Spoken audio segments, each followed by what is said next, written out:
Deliyim deliyim bak, kafamın içinde sorular var. Bakamazlar onlar, altınlarımı da say. Veririm elime paramı say, banda kalamaz oradan pay. Yapıyorsun oradan kar, altın para. Kafamda bir ses, arabamda var vites. Bizi gez, sesi kes, aldık 50'lik şibet. Sonu yok bu yolun, karşımızda soyunun. Gerekirse paraları elinize sayarız. Olamaz bu kadarı yaramaz. Sarıyorum sigarayı, bir fırt bize kalamaz. Arıyorum telefonu, dönmez bize açamaz. Kala kalır içimdeki çocuk birden yaramaz.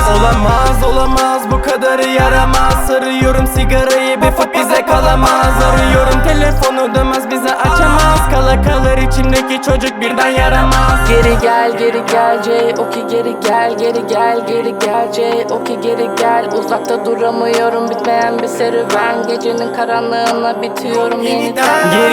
Geri gel J.O.K geri gel J.O.K geri gel. Uzakta duramıyorum, bitmeyen bir serüven. Gecenin karanlığına bitiyorum yeniden.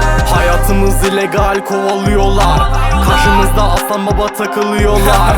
Sokakları boş gezene bırakıyorlar. Saat 09:05 fark etmiyorlar.